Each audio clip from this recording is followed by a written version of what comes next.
Bismillahirrahmanirrahim. Assalamualaikum warahmatullahi wabarakatuh. Alhamdulillahirabbil alamin. Hamdan naimin, hamdan syakirin. Asyhadu an la ilaha illallah wa asyhadu anna Muhammadan abduhu wa rasuluh. Allahumma shalli wa sallim wa barik alaihi wa ala alihi wa sahbihi ajmain. Saudara-saudariku jamaah rahimakumullah dimanapun Anda berada. Alhamdulillah pada kesempatan kali ini kita masih diberikan kesempatan oleh Allah Subhanahu wa Ta'ala untuk bertemu, untuk berbagi sebuah ilmu pengetahuan, dan semoga pada hari ini Anda semua dan kita semuanya betul-betul dalam keadaan sehat jasmani, lebih-lebih dalam keadaan sehat rohaninya. Pada kesempatan kali ini kami akan menyampaikan sebuah ilmu pengetahuan dengan mengangkat sebuah judul, yaitu penderitaan menjadi kebahagiaan. Saudara-saudariku dimanapun Anda berada, bahwasanya setiap diri manusia ini pasti memiliki suatu keinginan. Dan keinginan itu terkadang bisa tercapai dan terkadang juga keinginan itu mengalami suatu kegagalan. Ketika keinginan kita ini tercapai, pasti kondisi hati kita ini akan menjadi bahagia, akan menjadi senang, dan akan menjadi selalu bergembira. Tetapi tatkala keinginan kita ini tidak tercapai, pasti hati akan menjadi susah, hati akan menjadi gelisah, resah, dan lain-lain sebagainya itu. Dan ini pada umumnya. Perlu diketahui bahwasanya Allah Subhanahu wa Ta'ala ini mendatangkan suatu kebahagiaan itu pasti ada prosesnya, di mana prosesnya itu pasti berakit-rakit ke hulu, berenang-berenang ke tepian, yaitu prosesnya melalui kesengsaraan terlebih dahulu, baru senang-senang kemudian. Dan datangnya suatu tujuan itu diawali dengan berbagai macam lika-liku kesengsaraan. Seperti halnya kita ini berpuasa, lalu setelah puasa kita melakukan hari raya. Saudara-saudariku jamaah rahimakumullah dimanapun Anda berada, penderitaan menjadikan suatu kebahagiaan. Penderitaan jadi kebahagiaan itu yang bagaimana? Dan hal ini berlaku buat siapa? Ketika kita diperintahkan oleh Allah Subhanahu wa Ta'ala untuk selalu bermunajat, untuk selalu berkholwat, untuk selalu suhud, dengan tidak mengenal waktu, dengan mengingatnya 24 jam. Dan ini pun juga dilakukan oleh Nabi Muhammad Rasulullah Shallallahu Alaihi Wasallam. Diperintahkan oleh Allah, wahai Muhammad, sibukkanlah dirimu untuk melakukan zikir, baik itu pagi, siang, ataupun petang. Dan malam juga harus engkau lakukan. Dan hal ini panjenengan atau Anda semuanya bisa lihat di surat Al-Insan ayat 25 sampai dengan 26. Di situ ada perintah Allah Subhanahu wa taala terhadap Nabi Muhammad untuk menyibukkan dirinya bermunajat selalu pada Allah Subhanahu wa taala, baik siang, pagi, sore, petang ataupun malam hari. Artinya Allah telah memerintahkan untuk selalu bermunajat itu bukan hanya di waktu-waktu tertentu, tetapi dilakukan setiap waktu, setiap helai nafas kita, setiap kondisi dan keadaan situasi apapun. Dan ini tentunya perintah ini sudah dilakukan oleh Nabiullah Muhammad Rasulullah Shallallahu Alaihi Wasallam. Tentu hal ini pun secara tidak langsung sebetulnya diperintahkan oleh Allah Subhanahu wa taala terhadap kita semuanya.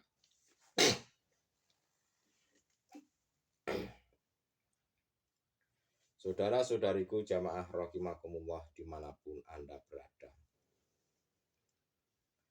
Tentu kita untuk bisa bermunajat selalu pada Allah, untuk selalu mengingat pada Allah, untuk selalu berzikir pada Allah itu tidak semata-mata, tidak serta-merta kita ini bisa melakukannya. Seperti halnya kalau kita mau bersenang-senang, tentu kita harus melakukan proses yang namanya kesengsaraan terlebih dahulu. Dalam hal ini konteksnya adalah kita ini harus tahu ilmunya. Setelah tahu ilmunya, lalu kita memahaminya. Dan setelah kita memahaminya, baru melakukan atau mempraktekkan hal tersebut. Banyak manusia yang setiap harinya hatinya selalu bersenang-senang dengan kesenangan-kesenangan duniawiyah, yang disebut adalah syahwatun dunia. Banyak manusia ini mengingat Tuhannya yang mungkin pada waktu dia itu mengalami kesusahan atau mengalami kesengsaraan hidup. Tetapi manakala dia itu sedang didatangkan oleh Allah Subhanahu wa taala berupa kesenangan, mereka banyak manusia ini yang telah melupakannya. Itulah mereka itu hatinya manusia yang selalu bersenang-senang terhadap duniawiyah. Saudara-saudariku dimanapun Anda berada. Tetapi bagi golongan ahli suhud, bagi golongan kekasih-kekasihnya Allah Subhanahu wa taala, itu tidak boleh mengikuti seperti apa yang dilakukan oleh golongan-golongan ahli hijab. Karena golongan ahli suhud itu sudah disumpah oleh Allah Subhanahu wa taala, bala syahidna.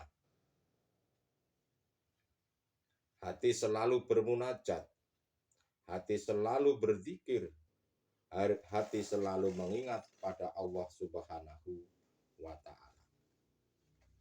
Walaupun secara fisik jasad jasmaniah kita ini harus berhubungan dengan urusan-urusan duniawiyah. Walaupun kita ini secara fisik jasad jasmaniah ini melakukan sebuah aktivitas bekerja, melakukan aktivitas di luar sholat pun, kita tentunya bagi golongan-golongan ahli suhud itu hatinya selalu berzikir, selalu bermunajat, selalu mengingat Allah Subhanahu wa taala. Dan hati ahli suhud tidak boleh mengikuti seperti apa yang dilakukan oleh golongan-golongan saudara-saudara yang masih di ahli hijab. Itulah saudara-saudaraku pentingnya daripada kita ini membenahi kerohaniannya, agar betul-betul dikatakan sebagai manusia insan yang memiliki keluhuran budi, yang memiliki etika, di mana etika ini tidak hanya berlaku terhadap manusia, tetapi yang terpenting adalah berlaku terhadap Allah Subhanahu wa Ta'ala. Golongan ahli suhud ini, walaupun mereka ini melakukan itu terasa sulit, golongan ahli suhud itu walaupun mereka itu melakukan itu dalam keadaan kesulitan, tetapi di balik kesulitan itu ada suatu kebahagiaan. Dan ini adalah fakta di lapangan. Dan inilah yang kami maksud penderitaan menjadi kebahagiaan. Jadi siapa yang dikatakan penderitaan menjadi kebahagiaan itu? Penderitaan menjadi kebahagiaan itu adalah mereka golongan-golongan ahli suhud, golongan-golongan kekasihnya Allah Subhanahu wa Ta'ala. Walaupun mereka itu didatangkan berupa kesenangan ataupun penderitaan, mereka tetap selalu bersyukur, mereka tetap selalu mengingat Allah Subhanahu wa Ta'ala. Berbeda dengan golongan-golongan saudara kita yang masih dikatakan golongan ahli hijab, mereka itu bisa mengucapkan syukur di lisannya hanya tatkala mereka didatangkan dengan kesenangan. Tetapi tatkala didatangkan dengan kesusahan, didatangkan dengan penderitaan, mereka itu bahkan terkadang tidak jarang mereka itu menyalah-nyalahkan Tuhan. Itulah saudara-saudaraku perbedaan antara golongan ahli hijab dan golongan-golongan ahli suhud. Jadi penderitaan jadi kebahagiaan itu hanya dirasakan oleh golongan-golongan ahli suhud. Tetapi bagi golongan-golongan ahli hijab ya tidak bisa merasakan bahwasanya mereka itu mengalami kebahagiaan. Mereka hatinya pasti merasakan kesusahan secara terus-menerus. Bahkan hatinya mereka itu tidak pernah mengalami yang namanya kedamaian. Bagi siapa yang tidak pernah mengalami kedamaian, walaupun harta mereka berlimpah, walaupun pangkat dan jabatannya tinggi, walaupun banyak dimuliakan banyak manusia, tetapi hati mereka tidak merasakan kedamaian. Siapa itu? Yaitu golongan-golongan ahli hijab yang imannya masih di nurul iman, hanya di syariat dan tarekat saja. Itulah saudara-saudaraku, kami hanya menghimbau bahwasanya tingkatkanlah iman panjenengan sampai dengan hakul iman. Kami sudah sering bahas di video-video saya sebelumnya bagaimana sih meningkatkan iman sampai dengan hakul iman. Tentu kita harus selalu bermunajat, selalu harus tahu ilmu dan paham ilmunya. Setelah kita paham baru kita melakukannya. Dengan tujuan apa? Dengan tujuan kita bisa melihat dan bertemu pada Allah Subhanahu wa Ta'ala. Karena dengan cara itulah hati manusia itu menjadi damai, menjadi tentram. Walaupun tatkala hidup di dunia, hati mereka itu seperti baknya di surga. Itulah saudara-saudaraku, susahnya kita selalu memerangi hawa nafsu. Susahnya kita menghindar daripada langkah-langkahnya setan. Sulitnya kita ini melewati rintangan-rintangan yang dihadapkan terhadap kita. Tetapi itu semuanya akan menjadi ringan manakala kita selalu memegang teguh tali Allah Subhanahu wa Ta'ala. Tidak ada kalimat sulit, tidak ada kalimat sukar, yang ada hanyalah kedamaian dan kebahagiaan. Manakala hati manusia itu selalu memegang teguh talinya Allah Subhanahu wa Ta'ala. Hati mereka walaupun didatangkan penderitaan berupa takdir qadhi, mereka menjadi bahagia. Apalagi didatangkan dengan takdir pasti mereka banyak bersyukur kepada Allah Subhanahu wa Ta'ala.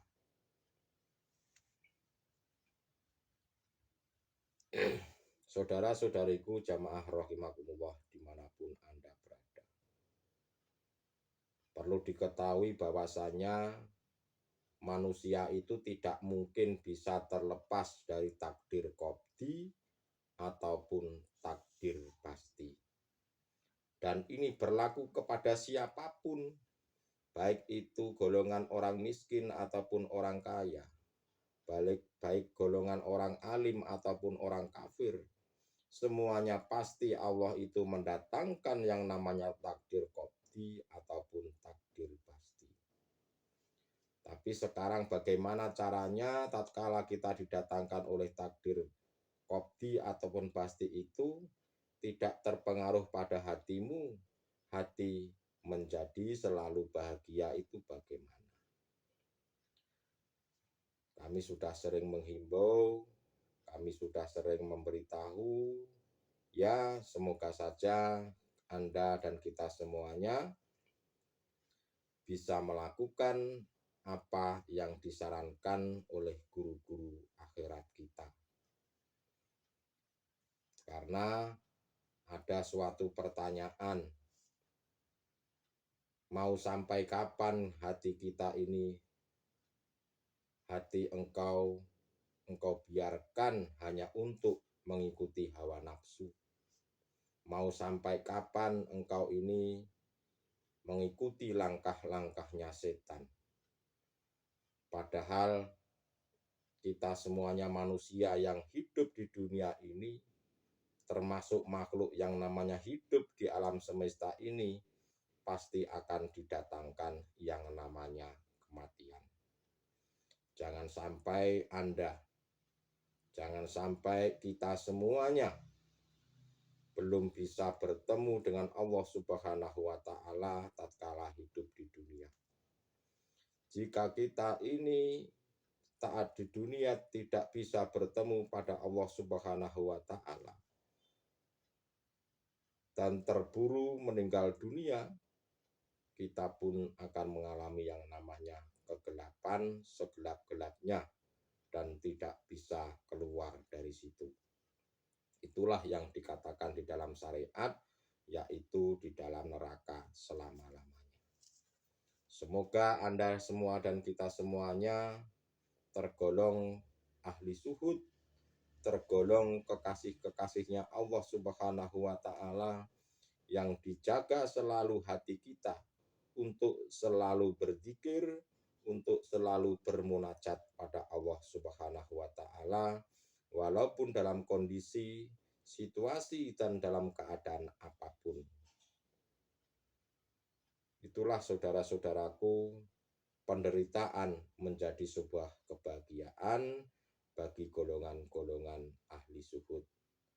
Tetapi kebahagiaan bisa menjadi penderitaan bagi mereka golongan-golongan ahli hijab. Itulah saudara-saudaraku sedikit yang kami sampaikan, semoga bermanfaat. Terima kasih. Akhirul kalam. Ihdinas siratal mustaqim. Usikum manapsi bitaqwallah. Wassalamualaikum warahmatullahi wabarakatuh.